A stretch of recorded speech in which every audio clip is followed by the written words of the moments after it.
Hi guys and welcome back to my channel.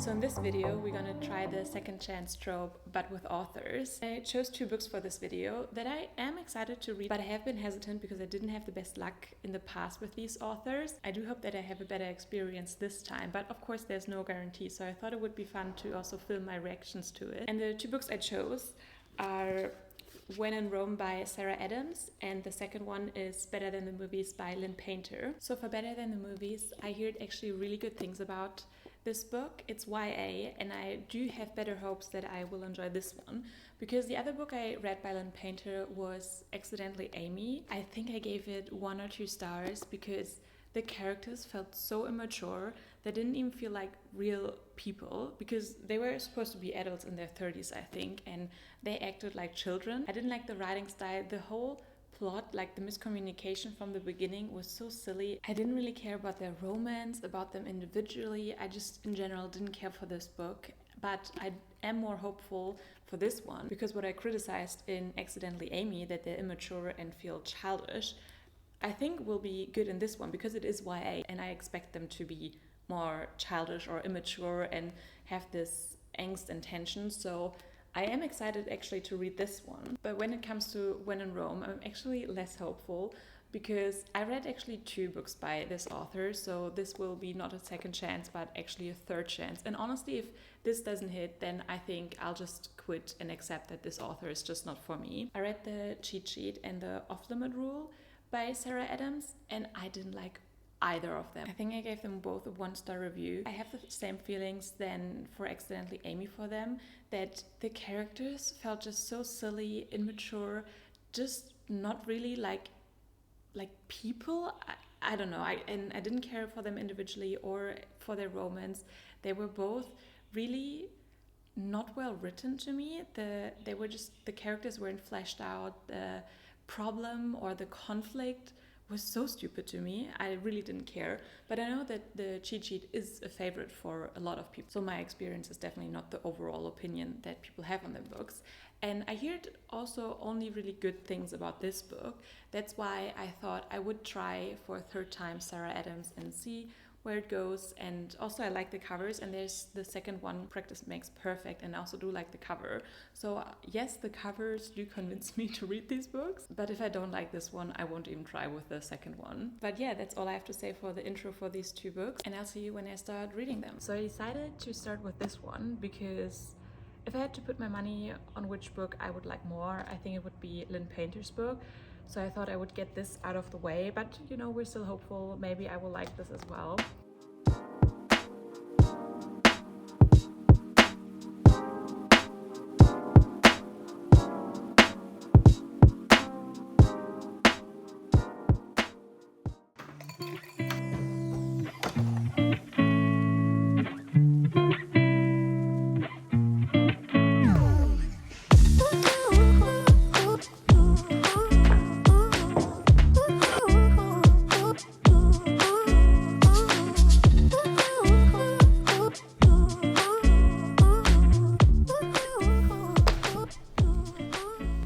So I read about 9 pages now. It's the next day, so I'll give you a first update.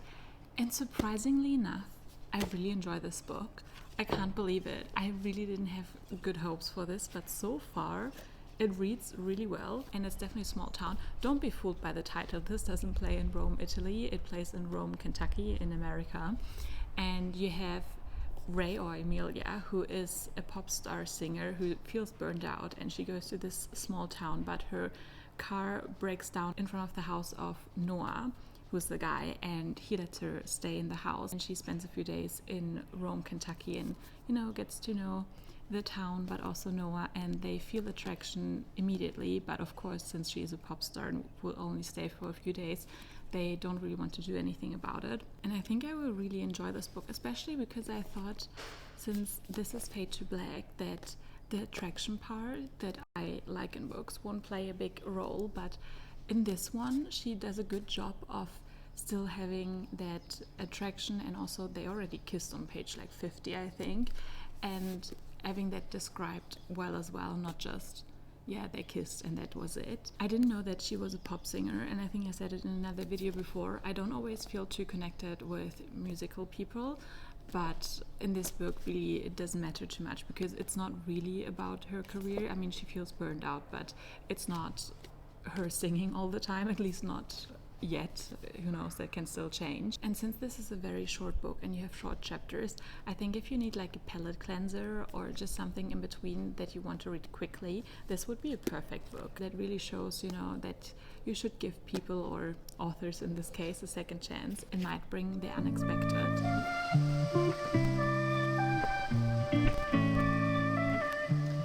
I will say though that this is a very sweet book, and the characters just sometimes don't really feel real. People seem very one-sided and not two-dimensional, which is something I don't love, but I don't mind in this book. Like, it fits the tone and everything.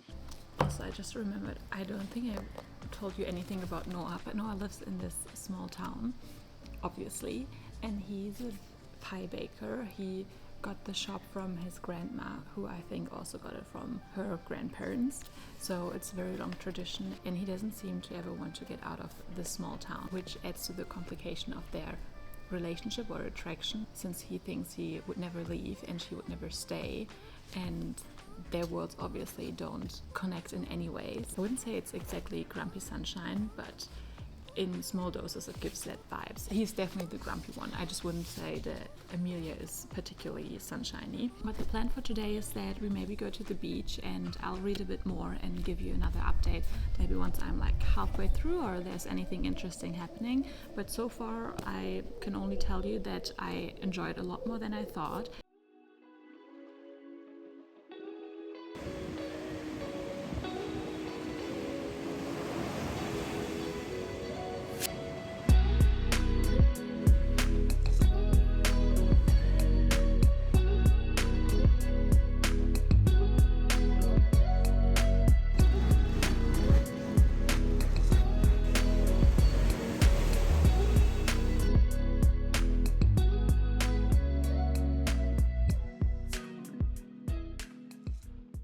Alright, it's the next day and I read yesterday till page 216. I'm enjoying this so much more than I thought I would, which is really crazy because I did not expect to like this, honestly. My hopes were very, very slim.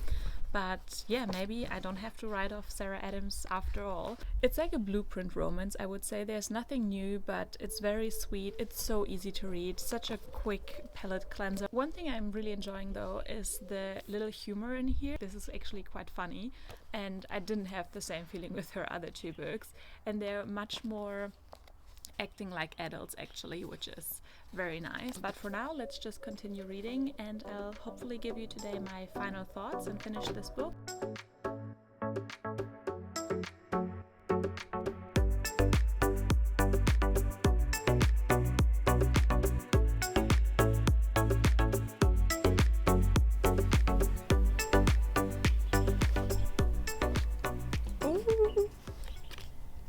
Guys, I can't stop smiling at this book. It's cheesy. It's like a very well-produced Hallmark movie, I think, but still, it has me giggling and smiling the whole time.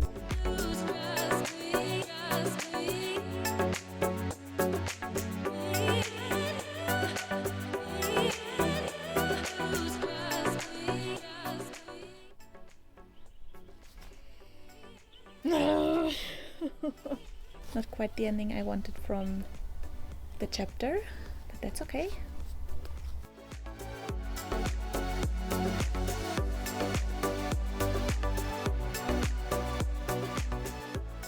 One thing I'm really surprised about, or it seems so unbelievable to me, is that so she's a really, really popular singer, like very famous, and she feels burned out. That's why she's in the small town. But everyone they meet, like when they first seem to be like fans or like, you know, want to ask her for an autogram or whatever, always the people around her be like, oh no, can you please not do that, be normal to her. And they're like, yeah, of course, I'm not telling anyone. And I'm I mean, that is so sweet, and of course I don't wish on popular people to be harassed all the time, but if I meet a star that I really like, I at least want a photo with them. It's so unbelievable that they're all just very cool and casual with her. Also, I'm not really the biggest fan of Emily. I kind of want to know what her story is, because I don't understand why she is the way she is, like annoying and way overbearing.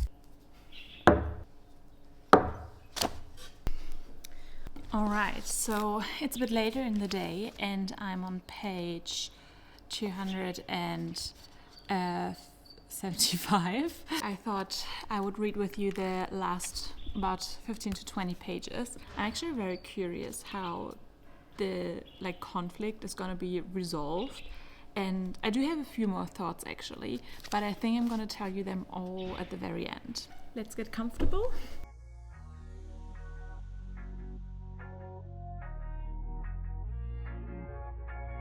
What? Is this how the conflict is gonna be resolved? Oh my god, that went from 1 second to another. What?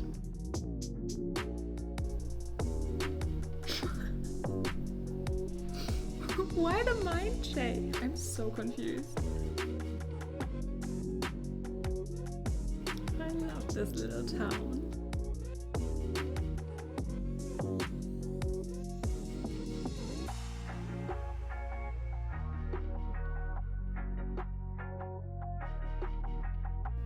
On the last pages, Emily actually turned around. I'm a big fan now. I want her book. I mean, I don't know if there's gonna be a book for the sisters, but if there is, I want Emily's book now.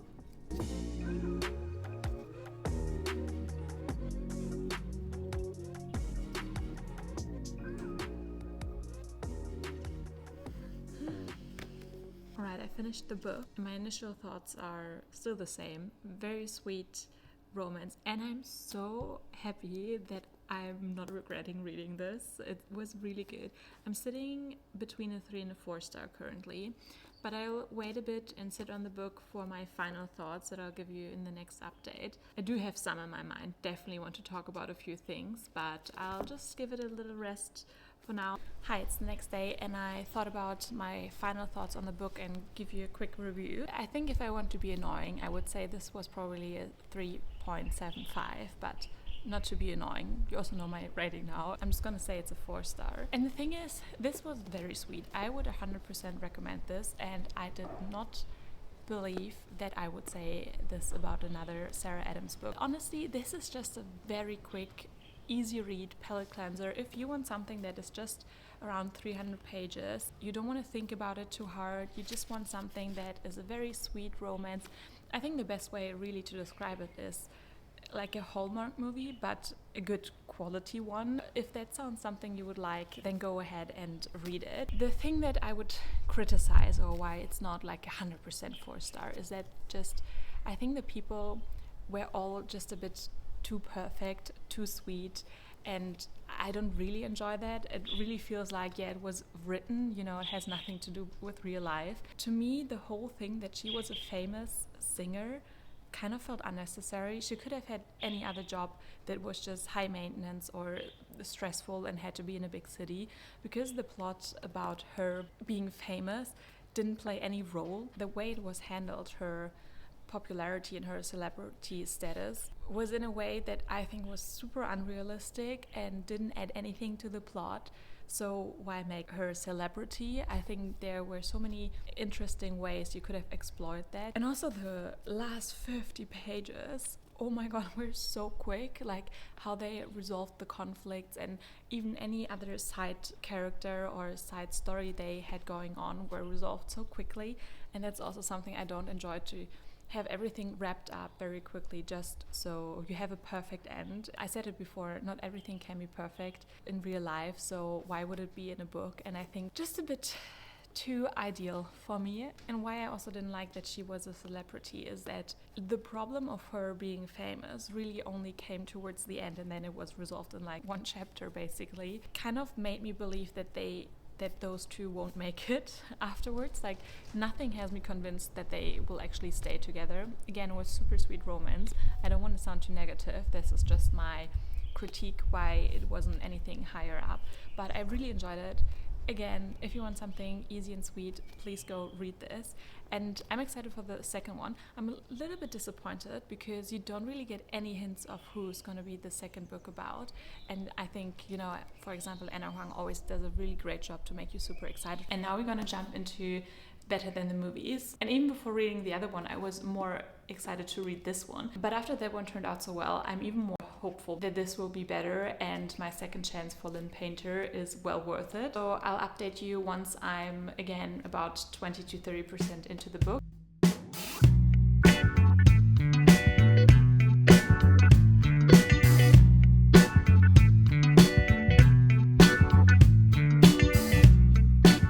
Hi guys, we're on a little road trip and I thought I would use the time to update you because I read the first few chapters of Better Than the Movies and I really enjoy this book. This really gives YA, but in the best way, honestly. Like the tension and the over-dramatic girls we all were when we went to high school and had crushes, and when something was embarrassing you immediately wanted to die, of course. Plot-wise, there hasn't been too much happening. I just went to the party where, oh my god, what happened there? Ugh.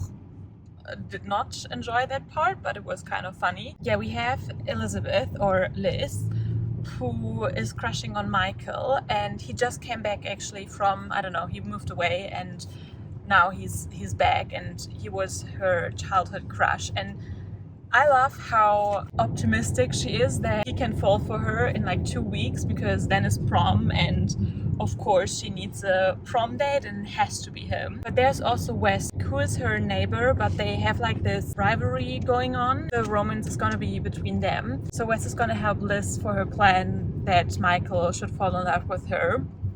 And it really gives kind of To All the Boys I Loved Before and the Duff vibes. I don't know if you guys saw that movie. There's also a book that The Duff is based on, but I think that's called differently. And I feel like it kind of has like the vibes of these movies, so I'm really enjoying it. I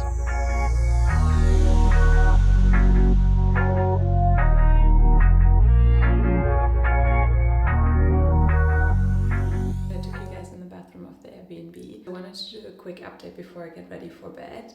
I read till chapter 6, which is on page 105, and I must say I'm not loving it as much as I thought I would, which is surprising because I had the total opposite experience with Sarah Adams' books.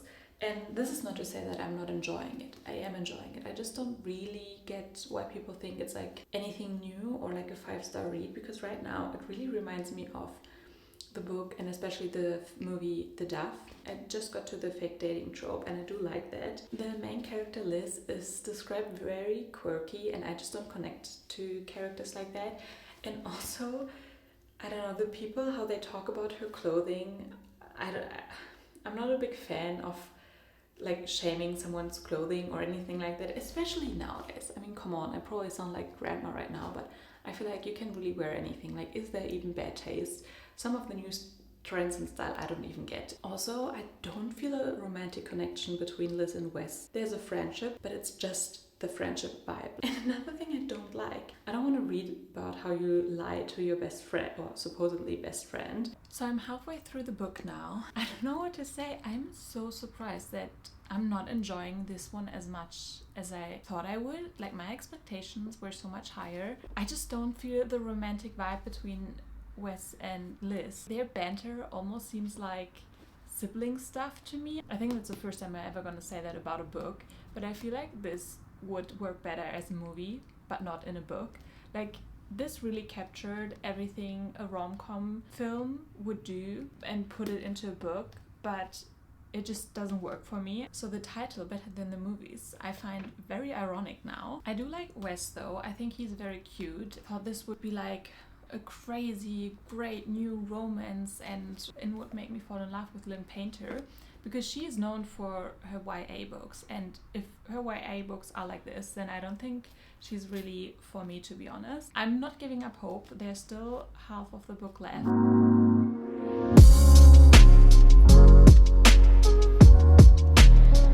With somewhat the stories about Liz as a kid, I'm like, she sounds like a psychopath.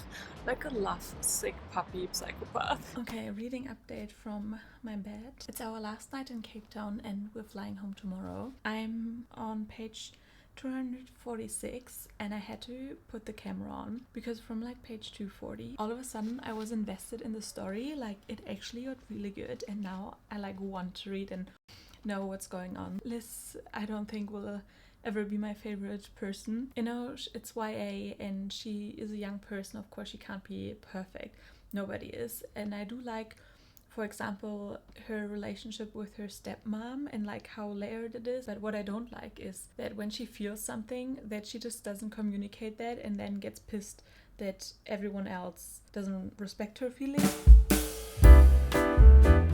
One thing that also really confuses me is that Liz keeps referring to Wes as like a bad boy and brings that up as one of the reasons not to date him.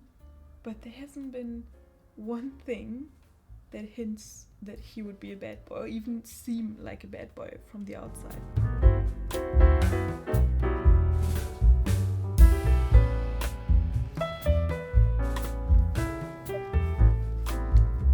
Something that really annoys me in this book is that she keeps on lying to her best friend. And right now, there's literally no reason. She told her stepmom about it. Why doesn't she tell her best friend about it? And then in her head, it's like, oh yeah, but she could ruin it. Like, why do you think your best friend would ruin that? Like, why? Like, she is already rooting for you. She is supporting you. Why don't you tell her everything? I don't understand that. That makes me so mad. Like, the way she treats her best friend. Like, actually, guys, it makes me so mad. Oh. But also, we have a new chapter, and I love the little quotes that we get before every chapter. No, I just can't. Like, why on every other page you have like a comment about her clothes? Like, the way they describe her clothing, it's not even that weird. I don't know, it's just strange to me that they always comment, especially like now it's her best friend. Maybe they just shouldn't be friends, honestly. If that is the solution, that they find out that they're actually not compatible, not close friends, then I'm happy.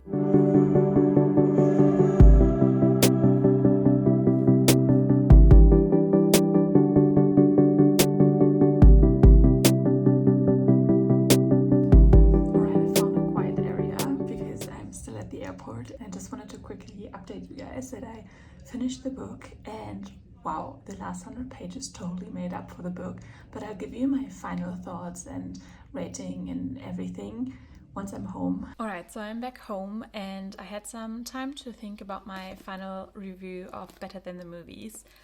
I think I landed on a 3-star for this book because right after finishing it, I was like, okay, 4-star because the last 100 pages were better and I got excited for the story, but then again, the first 2/3 were just not really that interesting. Yes, I'm also not the right audience for that because it is YA and I am older. YA is not my favorite thing. I just thought since this is like one of Lynn Painter's most popular books, I would try it, but I think I came to the conclusion that Lynn Painter is just not really an author I love. If you would want to try this book, I would still recommend it. It's nothing that is really, really bad. It's just not a favorite, and there were so many things that I didn't like that I just can't give it a better review.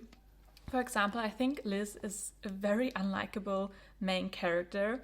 The way she treated her best friend, I think was just awful. I understood the first lie maybe, but as she continued to lie to her best friend and even her best friend like called her out and asked what's happening and she still continued to lie, it just didn't make sense. They just should quit their friendship. And what I also really didn't like is the commenting about her clothes. First of all, what she described what she was wearing to me wasn't even weird, so I didn't understand why everyone in her life basically told her that she should change her clothing. And of course you can always change your clothing, it's just fashion in the end of the day, but they were so amazed by her new clothing style and telling her, yeah, it's okay to like branch out, and I just didn't like the whole topic. I feel like a lot of young people can read that and feel insecure about their own style, and she was very confident about herself and what she liked, so I didn't like that she kind of changed that part anyway, and that was almost written like, oh yeah, it's okay to change for other ones because she did look cool in the new clothes, but she's also cool in her own clothes, so both is okay. I don't know, I think there are other ways to do something like that. The romance truly was the main thing here. And by saying that, I didn't feel the romance though. It felt like a friendship. It wasn't a banter between like rivals or enemies to lovers. It was more like annoying siblings. I did like Wes as a guy though, like I really did enjoy. To leave it on a more positive note, the movie quotes in the beginning, I thought that was so cute, and it just got me excited to get to a new chapter and see what movie quote was in front of it, and that it always correlated to the chapter. And overall, it's not a bad book, but it doesn't really give me a desire to try out another Lynn Painter's book. That makes the end of this video, my first reading log, and holy shit, I didn't predict it to come out like that. I honestly thought that I would not enjoy Sarah Adams and it would be the last time that I would ever try a book by her and would have the opposite experience with Lynn Painter, and that it actually turned out the other way is just crazy to me, and also shows that you don't always have to write something off. And I'm really glad that I did this video because it gave me more clarity, and I am just so happy that Sarah Adams is an author I actually do enjoy now, and also know that I don't really have to try Lynn Painter out anymore because her main books are YA, and since I didn't like this one and I'm not a big YA fan, that this second chance didn't turn out in a happy end. But that's okay because I got my happy end with Sarah Adams. Give this video a like if you enjoyed the reading vlog, and also subscribe for more bookish content. I'll see you in the next video. Bye!